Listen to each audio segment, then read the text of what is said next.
Hey everyone, Cody here, and in this video we're going to be talking about Insta360 cameras. Now, good news for you, I am sponsored by Insta360. So what that means is that I have used almost every single camera and I have almost every single accessory from them. Now, take that with a grain of salt. I do need to give you a little disclaimer. Occasionally, Insta360 pays me to create content about their cameras, about their accessories, but that collaboration, those paid collaborations are on my Instagram, not here on this YouTube channel. As you can see, this YouTube channel is not really big. I don't have like a massive following here, and I think that I really only have a little bit of influence here on YouTube. So the good news for you with that is that I've tried all of their product. I have honest opinions, good and bad, and I'm able to talk freely with you guys. So before I was a content creator, I was actually a professional skydiver. Still am, just haven't jumped in a couple years. In the skydiving industry, we used GoPros to capture our customers. So I'm the guy who you would go skydiving and they would say, okay, you're with that guy over there. And you would come, I would gear you up, you would jump with me, I'd strap you to me, I have a GoPro with me, and we're gonna jump out of the airplane together. That was my job before I moved to Taiwan. Now in Taiwan, there's no skydiving, so naturally I had to make a jump into some type of new career. I was already invested into camera gear, and my girlfriend is already a social media influencer. It was kind of a natural bridge for me to go into content creation. It's been a great fit. So I reached out to a friend and asked him if he had any brands that he thought I would be a good fit for, and he said, yes, I think you would be a great fit for Insta360. I started talking with Insta360, their brand manager over here in Taiwan, in Asia, and they said, yeah, it's a great fit. Let's give you a camera and trade you for some content. My relationship with them since then has only grown and gotten better and more professional. I love Insta360. I love their cameras. There are, like I said, there are good and bad things to say about them. No product is perfect. And I think a lot of people have high expectations for their dollars that are spent. We'll get into some of those details, but I just want you guys to know that they're a great brand. They have a good product. Before I show you the cameras, I just want to talk with you about 360 camera and the editing, shooting and editing in 360. So a traditional camera like this one right here, it's a Sony camera. It's pointing right at me. It's capturing this little rectangle like this. And what you see is what you get. So we could call that point and shoot. The 360 camera, let me show you this. I'll take the cover off of this one. This is the Insta360 X3. And you can see I've got one lens on this side and one lens on this side. There's two sensors inside of here. And what they do, the engineers at 360, one lens is facing this way, one lens is facing this way, and they're able to stitch those wide angle lenses together. Now, you can zoom in on that image, but it's a digital zoom. It's not an optical zoom. So an optical zoom like this on my Sony camera, the image quality is staying the same all the way through. These cameras zoom with a digital zoom. So this is a very important point for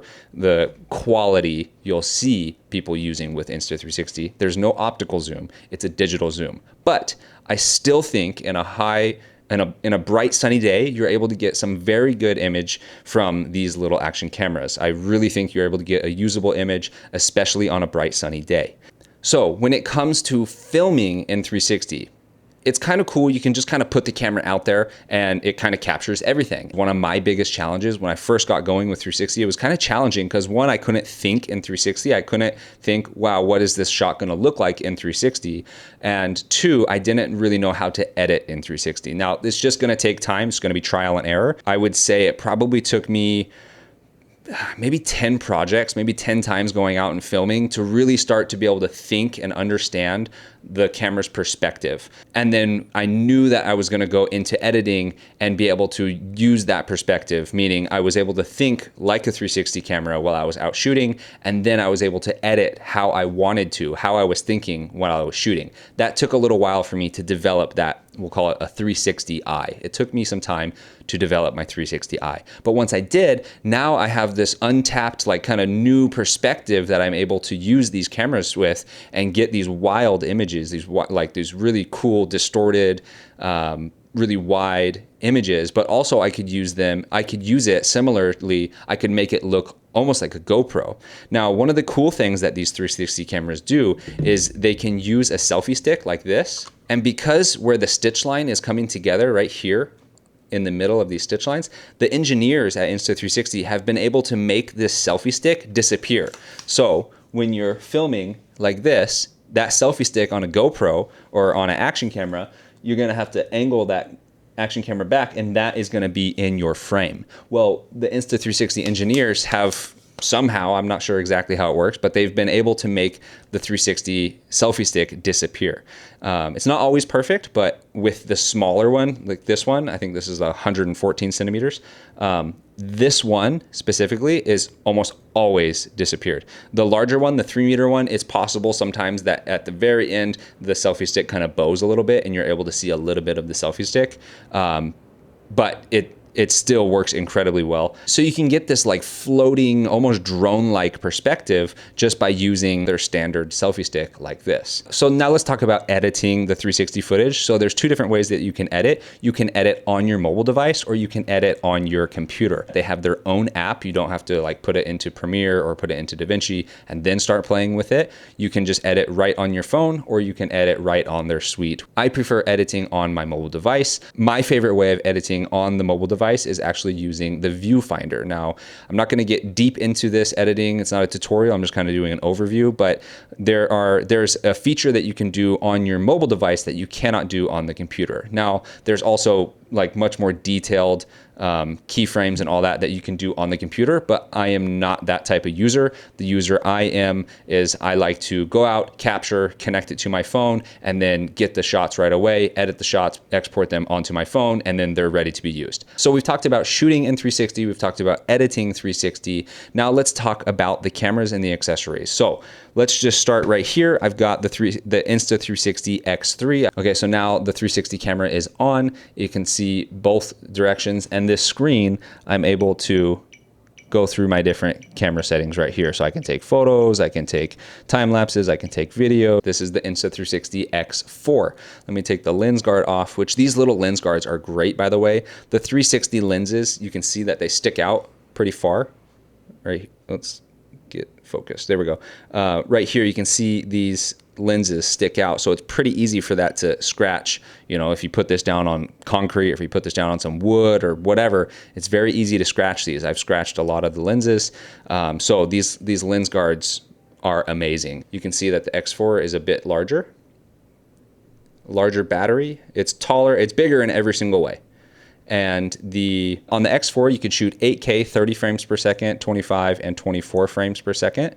I am now loving the 5.7K, 60 frames per second. So that means I'm able to get these action shots and I'm able to slow them down with the 60 frames per second. And now I can shoot 4K, 100 frames per second. So X3, still a great camera, has the updated X4 now. Let's talk about their big brother, which is the One RS, the 1-inch sensor. So this sensor on this camera, you can see, is bigger. The lenses are bigger, the sensor is bigger, so you're gonna get more image quality, higher image quality out of this larger sensor Insta360 camera. Now, this is the brand new one. It's supposed to have like the super high quality, crisp, new resolution. I wonder how this one is up against this one now. Still a larger sensor, so I'm guessing that this one is still able to get a higher quality image. But so far, from the few shots that I got with this when I was in the Maldives, I'm really impressed with this.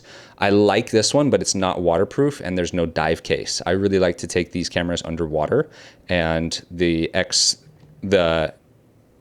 this One RS does not have a dive case, and the X3, the X4 has a dive case, which I like because I want to take it underwater, because you get these really cool perspectives underwater. So those are the 360 cameras that I have. I have got the X3, the X4, and the One RS. Now let's talk about their point and shoot action cameras, which they have. This is the Insta360 AcePro. This is their point and shoot, or like a GoPro. This is like their version of that, which I've done a review or two on this channel. You guys can click through and watch me using this camera. The number one feature that I really like on this camera is the flip screen. When I'm using a GoPro or a DJI action camera, they have a little screen on the front right here that I'm able to see myself with. The people at Insta360 realized that, hey, people might like to have a flip screen, like these Sony cameras and Canon cameras. They might like to have a flip screen to be able to see themselves when they're vlogging or when they're doing their action sports. And this is actually really, really useful. When I first saw the camera, they sent it to me and I was like, yeah, that's cool. Having a flip screen is cool. But now that I've used it in a variety of settings, I really, really like this. And I think it would be hard for me to go back to a GoPro because, one, see myself while we're recording. There's some benefits to being able to see yourself while you're recording, but also when you're trying to get a low angle shot, for example, let's just say this was the ground and the AcePro is here, if I'm trying to aim up, now I can't really see the screen. Even if I was laying down on the ground, it's going to be still pretty hard for me to see that screen. Now you can just take this, pop it out like that, and I'm able to look up. I'm just looking down at the camera and I'm able to look up and see exactly what my frame is and get everything in frame how I want it. And then I can push record and go like that. Really pretty cool. This has a, let's see, what is the 1/1/3, 1.3 image sensor. So this actually does a pretty good job in low light scenarios. You can see a video here on my YouTube channel where I take this camera out and I compare it to my iPhone. I really think that this is a great action camera. It is also waterproof. You can take this without a housing. You can take this down to 10 meters, which I recently tested that in the Maldives. And I would say it's about 9 meters. You can go down about 9 meters unless the dive watch that I was using was wrong. Maybe it was, not calibrated perfectly. But at 10 meters, the buttons were pushed all the way in because the pressure of the water is pushing these buttons in like this. Just like my finger, I have to push in with some pressure. Well, when you go down that deep, the water is pushing in on these little pushing in on these rubber buttons. And for me, I noticed at 10 meters, these buttons were pushed all the way in, and that caused an issue because now I could not start and stop my recording because the only button that you can push to start and stop your recording is right here, and you cannot touch the touch screen on the back when you're underwater. So this is your only button, and at 10 meters, it was pushed in all the way. The dive instructor noticed that I was having an issue. I said, hey, I've got something wrong right here, and he understood what was going on because we talked about that before we went in. He said, hey, do you have a dive case for your camera? I said, no, it should be good to 10 meters. We went down to 10 meters, had an issue, came back up to about 9.2 meters. That's what it said on my dive watch. And then I noticed that the pressure was great. So is it going to be an issue for you to go to 10 meters? Yeah, I think you're going to have an issue because you're not going to be able to push your buttons, but go back up to 9.2, start and stop your recording. What I did was I just went back up to 9.2, pushed record, and then I continued the dive. We went a little bit deeper. We went to like 10 meters, and the buttons were pushed all the way in, and I just continued to record. Now, there was an issue there with that because if you push and hold this record camera, if you push and hold this while you're recording, you're going to cancel that file. And that almost happened, but for whatever reason, it didn't cancel the file. It didn't delete that file, which is a good feature when you're on the ground, when you're like up on land and walking around, somebody walks into your shot, you want to cancel that file. That is a great feature. But when I was diving, I was like, oh gosh, I just deleted like a 15-minute clip of all all this amazing stuff here in the Maldives. But for whatever reason, that clip didn't get deleted. It didn't delete. And so I was really lucky. Maybe there's some settings that you can mess with so that you can like disable that if you do go diving, but just know 10 meters, I would say 9 meters, and you're good without a dive case. If you're going to go deeper, definitely put a dive case on this because of the pressure issue. Wow, that was a deep dive on using this underwater scuba diving in the Maldives. Now let's get to their other camera. They have another point and shoot camera similar to this one, which is the Insta360 Go3. You can see it's right here. It's kind of like its little brother. You can see it's a little smaller in every way. And now this one has its own little trick up its sleeve. It also has a flip screen, which I love using this.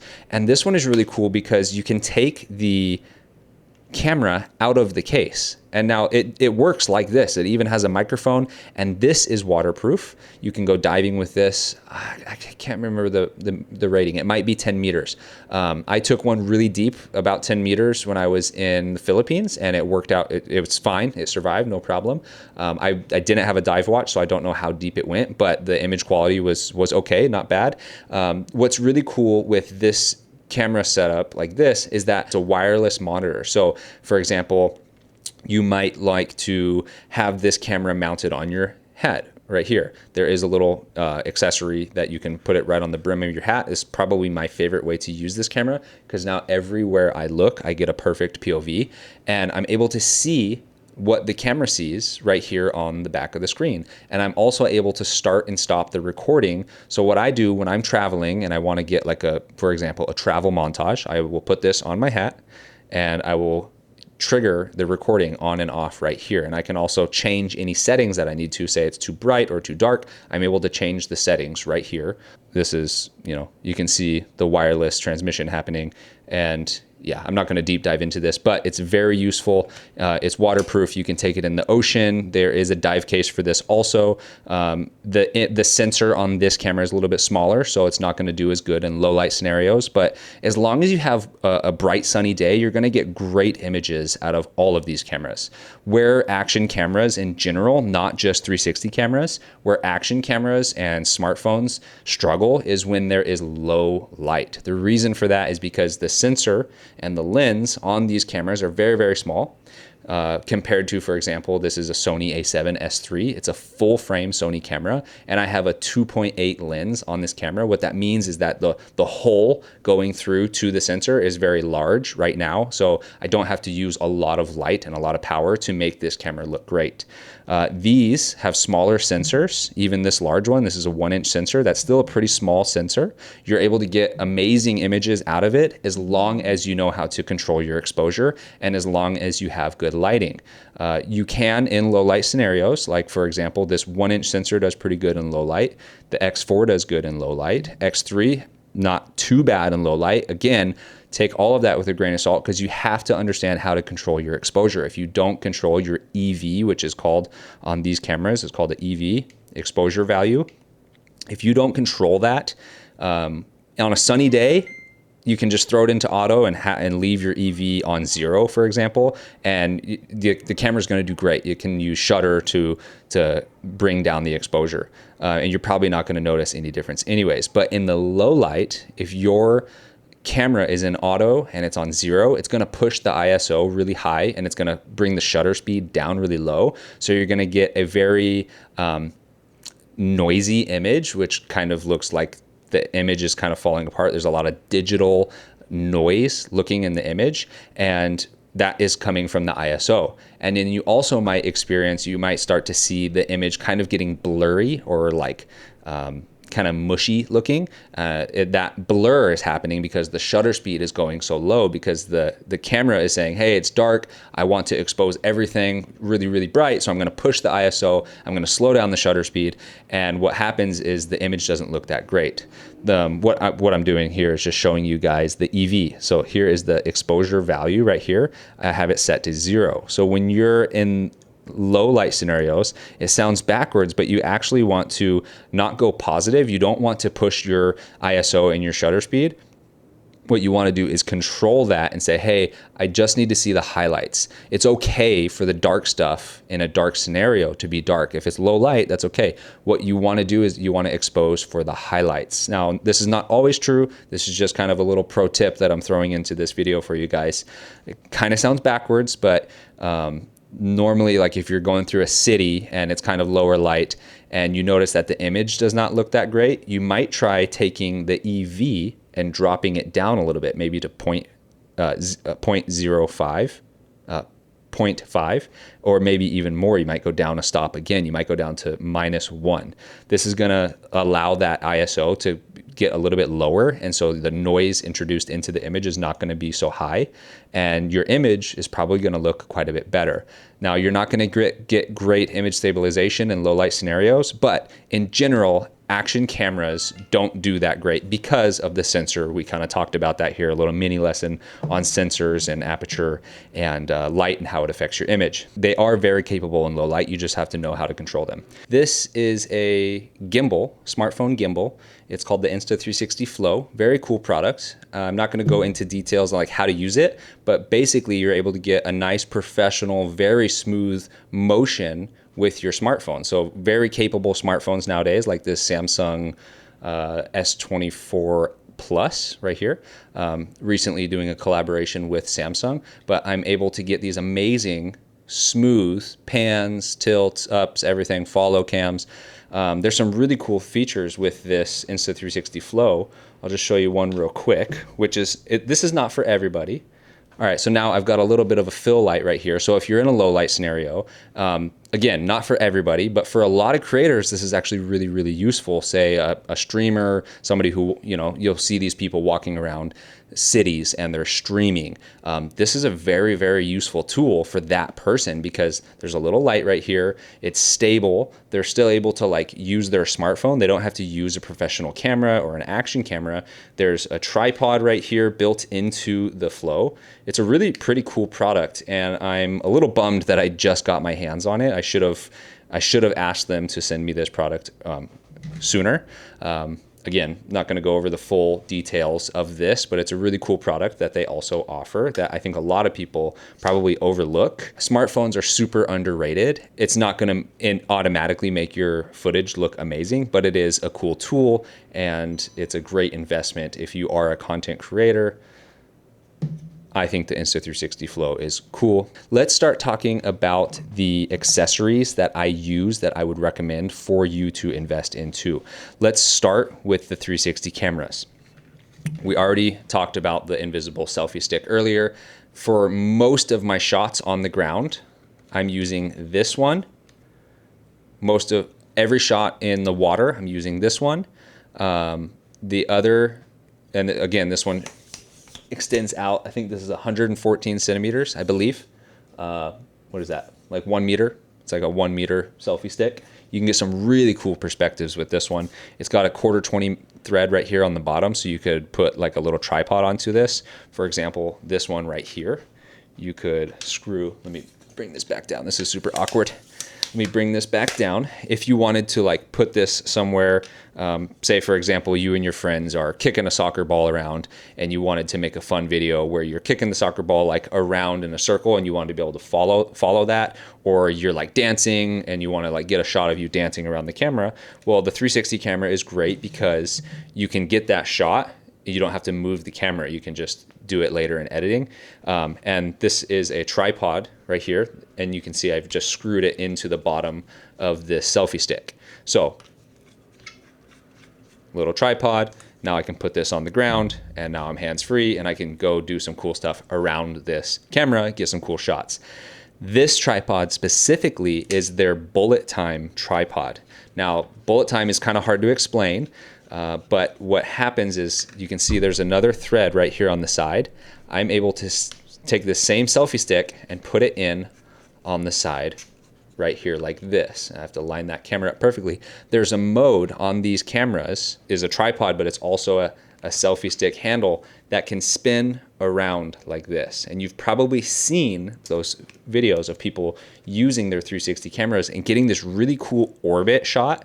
So if I extend this out and spin it around me and it's on that bullet time mode, what the camera does is it automatically aims to the center point and it crops a 16:9 or a 9:16 image for you to be able to get this really cool orbit slow motion shot, which is, they're calling it a bullet time. So this is the bullet time tripod rotating handle that you need to get if you want to get that shot. There is also a bullet time cord, but for me, there's an issue with that one. I'm not going to get into it. So I think this is much better. It's more versatile, and you're able to use it as a tripod, as a selfie stick, and as a bullet time spinner. Really, really cool. Selfie stick, I think this is the selfie stick that you should invest into. If you were only going to get one, I think you should get this one. You could do bullet time with this. You could mount, again, there's a 1/4-20 a thread on the bottom here, so you could also put a tripod on the bottom of this one. This one is the 3 meter long, super long selfie stick. So I've got this now 360 mounted, and you'll see I can go literally like across my entire studio room right here. It goes literally 3 meters. It's freaking huge. The cool thing about this is that you can get these really cool high perspective shots, and you can even get like a fake drone shot. I know 360 creators have hammered that fake drone perspective on social media and YouTube, and everybody has seen the fake drone shot. This is the selfie stick that you use to get that. It's carbon fiber, so it's really light. Like this, This is heavier, but there is another selfie stick, this one right here, which I'll talk about in a minute. They're kind of like the same weight. Like, this is really light. I always bring this with me. I'm not always bringing the bullet time with me. I'm always bringing these two with me. This is like, if I'm going anywhere with a 360 camera, I've got these two 100% for sure. Now, depending on if there is swimming or not, like I said, I use this one for swimming in the ocean or in the lake or river or whatever. If I know I'm not going to go swimming, I will switch out this selfie stick for this selfie stick. And you can see they're about the same size. This one's a little bit wider. And the reason why it's wider is because there's a little button right here on the bottom. Hold right here and you push down and wow, now I've got a stable tripod.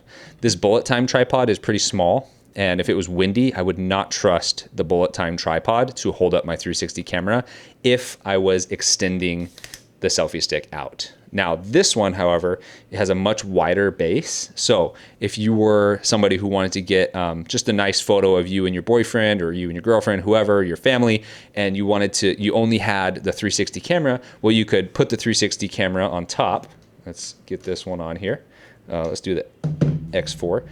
You could put your 360 camera right here on top, extend this selfie stick out like this, and now you can see it's just chilling right there. Like, whoa, careful. You wouldn't want to wiggle it, wouldn't want to bump it like that, but I'm just kind of giving it a test. You can kind of see, like, yeah, I mean, it's still vulnerable. Like, I wouldn't want to leave this anywhere, like on a time lapse extended like this. The lower you go, the more stable it's going to be. Like, you can push it around a lot more. So the reason I'm pushing it, I'm kind of like simulating some wind, because wind does come in gusts. It is possible for the wind to knock over your camera. You should be careful. Speaking of being careful with your camera, what would happen if this camera got tipped over when it was on one of these tripods? It could slam down on the ground, and if you were on concrete, you could break your lenses. And intro, another product right here, this new X4 actually comes with a new lens guard protection system. So if we look very closely on this X4, I'll show you the backside right here.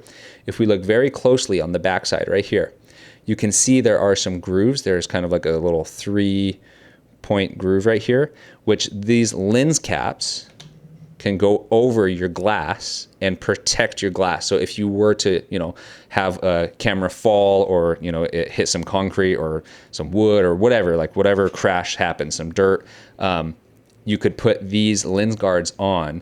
Like, this is a preemptive move, right? You have to know that you're going to maybe be taking this and putting it, through a crazy action moment.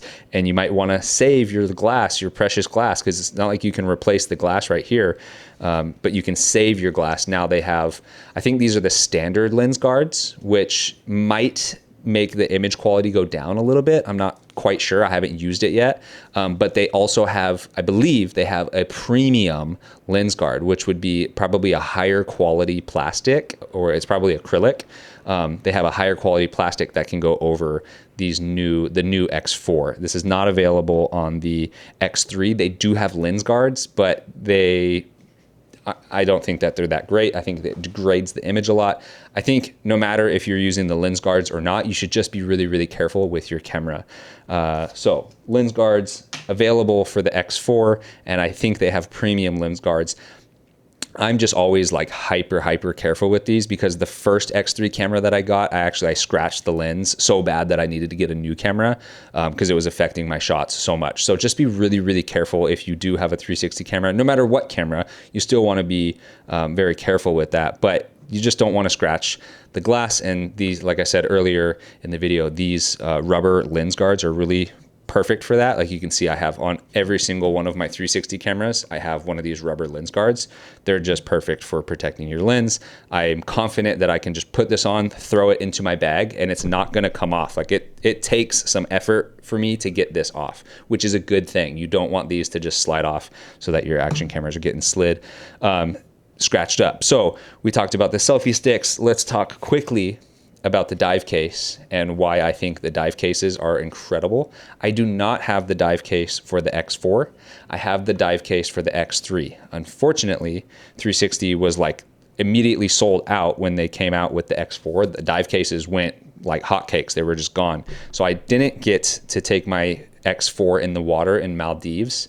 I could have, but I had the X3, and the X3 with the dive case is going to perform much better underwater than the X4 without a dive case. So I'm not sure if I can explain this clearly, but cameras underwater, I think it's the water touching the actual glass. There's something to do with like diffraction. And if you know more about this, please correct me if I'm wrong. But there's something to do with the water touching the actual, the glass. And there's something to do with that, which kind of like really makes the image kind of fall apart and look kind of crazy. So the solution for that is to put your camera into a dive case. So this dive case, I'm not sure exactly how much it is. And this Insta360 X3. Again, not sure exactly how much it is. We could look it up real quick. Let's do that. Let's look up Insta360 X3. Let's go on their website. Okay, so right now the cheapest Insta360 X3 brand new from Insta360 is $399.99 USD. So that's a $400 camera. And let's find the dive case. Invisible dive bundle, which is out of stock. Of course, it's out of stock. $589. It must come with a bunch of stuff. So it comes with, but right now it's out of stock. So if you can get this dive case, I'm guessing that the dive case is like maybe $80 or $100. So let's just call it $500. So you've got the X3 with a dive case, and now you're able to get these really cool images. Again, you need light. You're not gonna be able to take this like super, super deep in the ocean and expect to get like this amazing image. So what I do is I try to stay within like 3 to 7 meter range, because there's going to be a lot of light in that area, and there's still going to be color, because the deeper you go in the ocean, the less color you get. So you really, the deeper you go, it's just going to be like green and blue, and eventually it's just going to be blue, because the orange, the orange, red, purple, yellow, all those light, the spectrum on that light scale, whatever, they start to go away. So anyways, I try to stick around like 3 meters to 7 meters, and the color looks great. The image can still look good, because if you're out there on a sunny day, you're free diving on a sunny day, you can get these amazing videos. I've got some of my favorite videos with this setup right here. And my whole point of showing you the X3 setup is because you can get the X3 on a discount right now, just because the X4 is now out. So if you were looking to save some money, you could go for the X3 with the dive case. If you were looking to get the better image quality, you could go for the X4 with the new X4 dive case. If you get one, I'm jealous, because I'm still trying to get a dive case for myself. Now, speaking of investment into dive case, right now I'm trying to go deep into underwater photography to get a dive case for my expensive Sony camera. The cheapest one I could find, the cheapest like secure one, which is still sketchy for me, was like almost 2,000 USD for the cheap one. And that's like with all the accessories and everything I need to be able to film confidently underwater. But still, that's like the sketchy cheap one. And I'm gonna get amazing images, but they have to be like super planned. For example, like if I were to link up with a freediver, we'd have to like make an exact plan, go down and try to get that exact plan, because my camera is only gonna see this rectangle. Whereas if you invest into one of these with your X3, you can just kind of stick it in these different perspectives, and you can edit later in the editing suite, and you're on your mobile, on your phone or on your computer, you can edit later, and you get these wild perspectives. You get great color. I mean, it's not the highest quality image, but it is, for me, it's like usable. If you want to see a great example of this, you can go over onto my Instagram and on my post page. So there's the post, the reels, and then the I'm tagged in photos. Go on the post and you'll see that I made a video for the Insta360 X3 dive case with my friend Annie that was here in Taiwan. We got these amazing shots, very beautiful, nice color. It was good lighting for most of the shots. And so actually some of those shots are actually lit kind of like an overcast day. So like some of those shots, like we were still able to pull some nice shots, even though it was a little bit darker. Okay, a couple more accessories to go over really quickly. These are the audio adapters right here. This one is for the AcePro. So let me open up the AcePro. So there's a door right here on the side of the AcePro that you pull up, and it actually is designed to pop off just like this. It's got a little quick pop off thing. And then the audio adapter is a USB-C. You can see I've got my SD card. Sorry, there we go. You can see I've got my SD card right here and my USB-C port right here. This has a little hook on the bottom right here, and then this little grabber is going to grab that bar that the other one just popped off. So let's push this in, and now I have a 3.5 mic jack, and I also have a USB-C charge port. So I can put a microphone onto this camera now, whether it's a wireless microphone or a shotgun microphone. Now I can hook up a microphone onto this camera. Let's be honest, action cameras don't have the best microphones on them. It's just a physical thing. Even like my nice $5,000 Sony setup right here does not have the best onboard microphone. They've tried, they've gotten much better with some of the onboard microphones on cameras, but in general, like, it's just going to be so hard to beat a real microphone, like a shotgun microphone or a wireless microphone or like a podcast microphone like this. You're just going to have a really hard time beating this kind of microphone audio quality, and you are able to route a nice high quality microphone into this action camera. I personally haven't been using microphones with the 360 cameras. You've got your microphone adapter right here because you need that 3.5 cable input right here, and then you're able to mount your microphone on the side right here. Now, there are only a couple microphones that are actually checked off, or like they've actually engineered to work with this, and it might not even work to where the microphone goes right here. I think it actually goes, there's another mount that goes right here on the side. I haven't been able to get my DJI microphone to disappear, so I just don't use it. It's really cool that you're able to route high quality audio into these cameras. Again, another one of those rubber protective seals here. You can see this one actually goes over this case. So if you use this case, you're still able to keep your lenses nice and safe. You can connect to the camera wirelessly. You can edit and you can transfer files wirelessly.